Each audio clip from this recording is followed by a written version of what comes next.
You're watching IGF Studio with me, Aarti Subramaniam, and we are very privileged to have with us Lord Lister. Lord Lister, thank you so much for speaking to us, and we appreciate you being here. We appreciate your support to India Global Forum. We, of course, are celebrating not just Diwali, but also the UK-India partnership. Yep. Where would you say the UK-India partnership currently lies, and how much of the future of that relationship depends on the FTA? Oh, well, the FTA is important. I'm not one of those who believe the FTA is the be end and end all of trade agreements.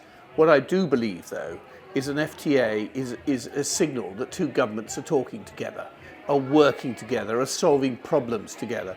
And already a number of sort of long-standing, quite minor issues have already been resolved between the UK government and the Indian government.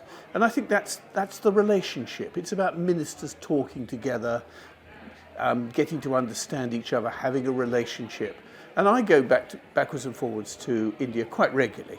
I'm an unashamed fan of India. I love the place.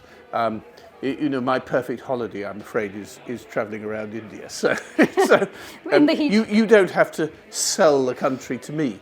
But I do think we need to sell the country to the British public. I think British firms need to understand the opportunities that lie there. I think Indian firms need to understand the opportunities they have in the UK. I think there's so much trade we can do together. And I think, it's debatable. Will India be the third largest economy in the world in the next 15 or so years? Yes, I think it will. It could even be the number 2 economy in the world. These are the sort of questions. Britain needs India, but also there's a massive Indian diaspora here. And, the relationship is good. And actually, the other great thing is that socially, culturally, we have an awful lot in common. We love music, we love dance, we love the cinema, we love cricket. I mean, all these are things that we have in common, in addition to just good old-fashioned trade and working together.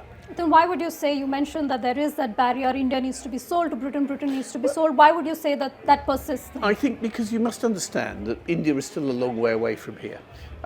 As indeed India, works the other way as well. People don't understand it. They don't understand the country.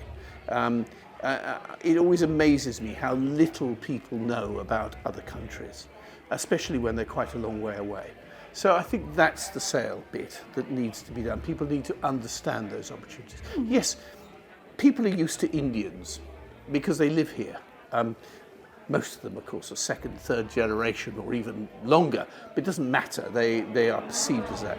And so people know each other, but they don't really know the countries, and they don't know what can be done together. And of course, I think there's also a security angle to the whole thing. India has its issues on its borders. UK has similar issues. I think there's a lot we can do together. So, UK recently hosted the first ever AI Safety Summit. Do you think that's one area, technology, and is that one area which is perhaps not fully tapped into yet, especially when it comes to, say, citizen-centric governance, and there's both countries can learn from each other and do more there? Absolutely, and it's the whole, and that's one of the key parts of an FTA will, of course, be the digital chapter. And this is why it's so important. I mean, India's got such a massive, such a thriving IT business scene.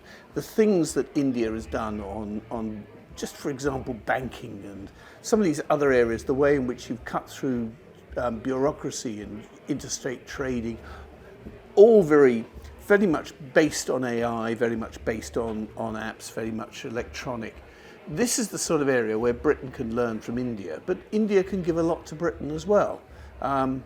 India was perceived for a while to be a bit of a sort of back office services for British firms. A lot of them do it. They may still be the back office, but they become the cornerstone of the business because so much tech is being done there.